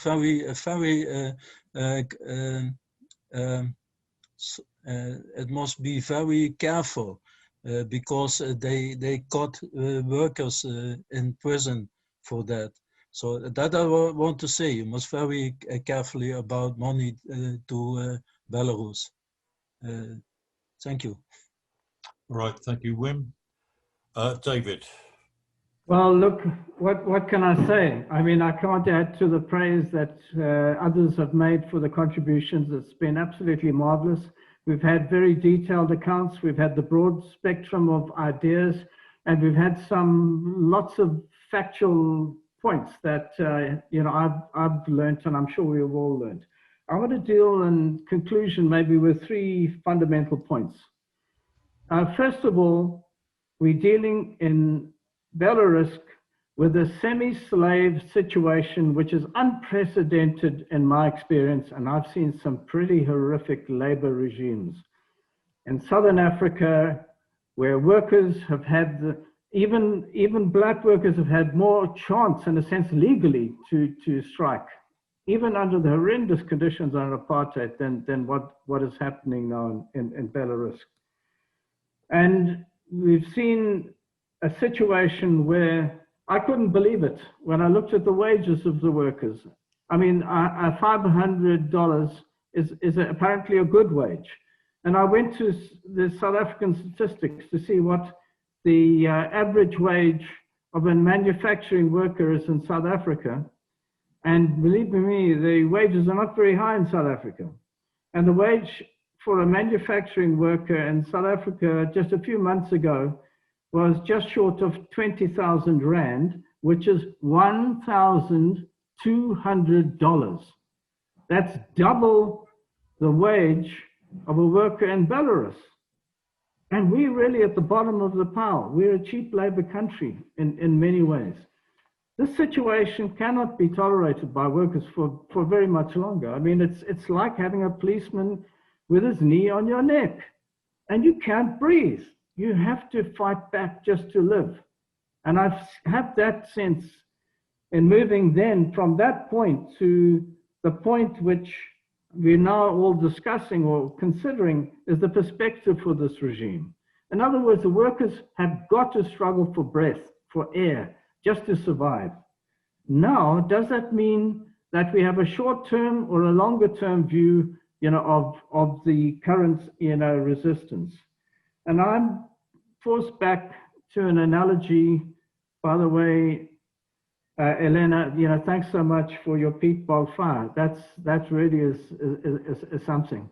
But I do think we'll see some flames. And I do think that we've not yet seen anything yet. If you go through the history of the Polish resistance, it moved from one foot, which was the students, to the workers, which is the other foot, and then back to the foot, and then together again. And I think we're seeing something like that beginning, you know, in Belarus. And the way in which we talked about it in South Africa was rolling mass action. Rolling mass action. Sometimes it would sputter, the flames would rise, they would die down, and then the students would move in. And then there'd be a celebrated strike taking place in an individual factory, which would capture everyone's attention. And then there would be a boycott of rents, in which people refused to pay their rents. And from one thing to the other, it made, in the end, a situation in South Africa, which was an extraordinary situation, which was to say the situation was ungovernable. These people are unable to be governed. You cannot get them to do the work that you tell them to do. And on top of it, new areas of resistance are exploding every other day. Others are dying down. But then one region is moving into action, and then another region is moving into action. and the regime becomes exhausted. It's very tiring when you're jumping around from one foot to the other. And if you try something stupid, like shooting into the crowds of workers, who knows what's going to happen to you? Ceausescu had a very grim ending. And I think that's what I think is in Lukashenko's mind. In the end, people just, everybody's fed up, and one of your own soldiers will just do the job. And grace and saving the nation and showing what could be done. That's the second point. In other words, we're trying to see how the smoldering action will turn into flames, the rolling mass action will go ahead. I think we're doing what we can in terms of solidarity, but we could do a lot more. When we look at what happened in France in 1968, we had teachers. Now I know that the students are on strike, but there are ways in which we can strike. And I think there's some marvelous institutions from what I see among the Belarusian people that we've worked in. Gosh, you've really worked hard at education, at mastering English and doing well in many different ways. And there is this enormous interest, as there was in Zimbabwe, of a society which has been boxed in and wanting to breathe again in international links. And I just wish we could have a teach-in to get some of our best minds engaged directly with the students. I don't mean just anybody, but really marvelous people, to have a Zoom discussion with our students in Belarus, in Minsk and elsewhere, in Brest or wherever, and have discussions about how society can change. And that discussion will probably go on for 4, 6, 8, 10 hours through the night. We want to have those discussions, and those students will then go out to the factories the next day and carry with them pamphlets which will actually explain to the workers the next steps that are involved, and the workers will receive them. I used to train my students in Zimbabwe to take very simple 5 points and to take them into the factories. And the fathers invited their sons and their daughters, who they were so proud because now we've trained them, and they stood at the table of the factories when the workers are having their lunch, and they gave an explanation of how democracy and national liberation should turn to socialism, how they needed independent trade unions and all the rest of it, and the workers cheered. That is what's possible with youth. Youth has got enormous reserves, and it doesn't get tired. They'll work for 4 or 5 days without sleeping.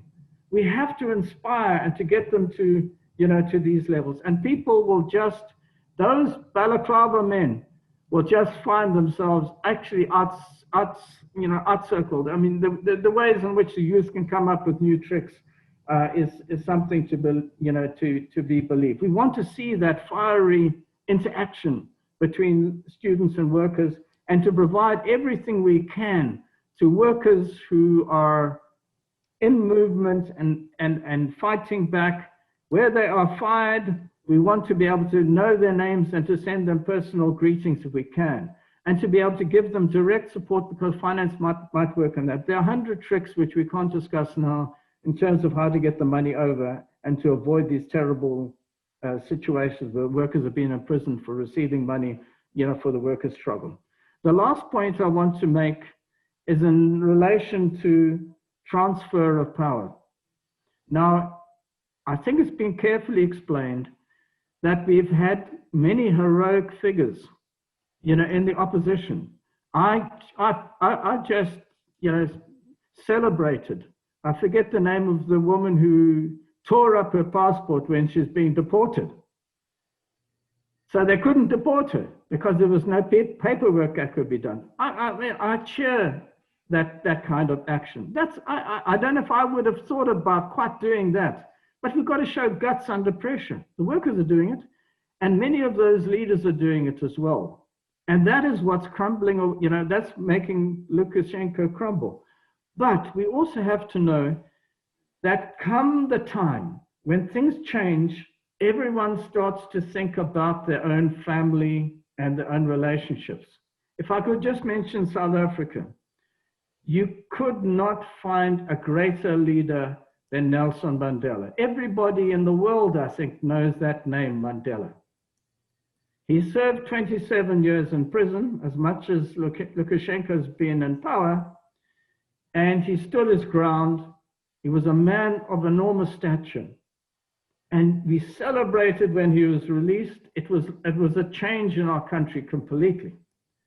And yet, I have to share with you, he promised at the time he came out of prison, the mines would be nationalized. If you know the semi-slavery, the absolute slavery on the mining, in the mines in South Africa at that time, that was an enormously exciting position. In the end, nothing happened. In fact, a few months later, he signed a pact with the World Bank for cutting the budget. They even considered taking away the pensions that the workers had got under apartheid. That white regime was forced to give pensions to black people. And they even considered doing away with that until somebody in the World Bank said, no, that's not a clever idea because most of the money goes to grandmothers, and those grandmothers are bringing up the next generation because the women who have the mothers are gone to work. And it's the grandmothers who are getting the pensions who are bringing up the next generation. So it had to stop. But they were considering doing that. And in other words, suddenly we find there's a wave of enthusiasm, a wave of hope, and then, oh dear, good Lord. Nobody ever considered doing away with that labor code. That labor code apparently exists in Russia. I couldn't believe the detail of it, the nasty aspects of it.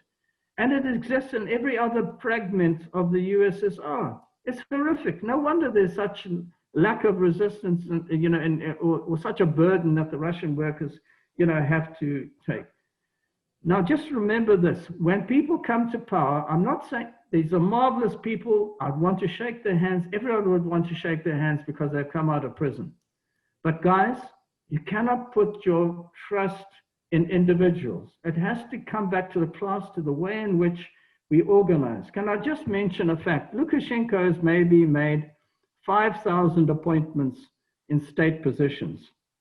When there's a transfer of power, in other words, power goes from Lukashenko to the opposition, everybody's going to want those. Unless things are very different to what I had imagined. In South Africa, everybody wanted those jobs. In the beginning, they were very polite. They didn't say so. Later, everyone wanted them. My students, I've trained ministers. They jumped for those jobs. And when I see one of my ministers on the beachfront in Durban, we've got a humble beachfront and everyone likes to go there. They come and greet me, Dave, and I ask them, what car are you driving? Sometime in the past, they had a nice little car. Now they've got bodyguards, they've got car number one, the wife's got 2 cars, they've got shoes which cost $5,000. You won't believe it. They just laugh and say, Dave, hey, that's what we do, right? Now we cannot tolerate that. In other words, we've got to be prepared for what you say, sharp turns and sudden changes. We want to work together. We are working together. But we do know that actually things have to be very clear about how we go. Ask the workers in the Minsk tractor factory, who do you want to be the director? Who do you want to be the employer here? In other words, you'll be the committee, we'll be around you, we'll support you. There's a marvelous conscientiousness among Belarusian workers. Everyone's prepared to work additional hours if it's really needed. There's that sense of solidarity which Alina's touched on, which is absolutely unspeakable social capital, they call it. Now, it cannot be dissipated by people who come from outside and are then installed in the state. In South Africa, those people have been horrific. We've lost trillions of dollars have disappeared in South Africa by such people coming into power and then deciding they're going to do a different situation. They're going to make some deal and invest in a completely new electricity company. And of course, their uncles, their families, and all the rest of it are involved in the deal. We can't have that. I'm not saying it's likely. I'm not saying it's actually on the cards, but we've got to have our eyes wide open, because if I can say it, Belarusian people are so marvelous, they don't think that things could go wrong in this sense. you're marvelous people. You don't have active distrust. I hate active distrust. I would love to think that when I go to the dentist, he will give me a nice, in America, here I am, and I do need a dentistry sometime. And then the guy will only charge me $100. When I get $2,000, I hate that person. I don't like him at all. In other words, the people that you go to, the people who you're dependent on as professionals and as experts, and the people who are going to be put in place in terms of the state, those people have to be you. The good people who are prepared to work as dedicatedly as you do in different ways, the marvelous engineers that you've got in Belarus, the people who are experts and prepared to listen and to be humble and to be able to listen to the workers and to organize production in new ways. That is the way in which the relatively small resources of Belarus can provide plenty for the people of Belarus. And you will be a shining example to the rest of the world how to do it. And I would actually say just that, because I'm so impressed with what I've read about everything that I've read about the working people and the people in general, the women who brought out to the marches, the pensioners who prepared to go. And now I hear that those people are going to remember the fallen dead at the hands of the secret police. That's a marvelous spirit. And I know that you can do it. So I would say that we'll do everything we can in solidarity. Be daring. Go forward in faith. Try and every trick, every device that can be done. Bring together the students and the workers. Encourage those workers who have been fired and who have to be forced to ask their jobs back humbly. Apparently, that's also what's happening. Examine your program, that REP program. It's a good start. Let's build on that and let's see what we can achieve in Belarus. If you succeed, this is why I'm so excited. If you can succeed, even as Roger said, you don't go all the way down the road, but at least you're on your way to the destination. Gosh, we'll be cheering. The Russian workers will be cheering. The Polish workers will be patting you on the back and saying, great. And from South Africa, whoa, we'll want to know everything about Belarus we haven't heard before, because actually this is music to our ears. Thanks so much. Right, thank you, David. That's a very good, gives a good final flourish to the meeting. Thank you very much for everybody who participated. Thank you particularly to Wim, to Elena and Hannah for their contributions. The next meeting next week, we will be the first meeting after the presidential election in the USA. We're not discussing, again, the immediate situation in the USA, but what we want to do is to have a discussion on the international repercussions of the election, whichever way it goes. We may still not know this time next week who the victor is, but in any case, what we want to discuss is the global ramifications of the election, whoever wins, in terms of diplomacy, in terms of politics, in terms of strategically, in terms of politically, diplomatically, all the rest of it, and of course in terms of the economy. So a notice will go out as usual a few days beforehand. I hope to see everybody there, and thank you everybody for your attendance. Bye.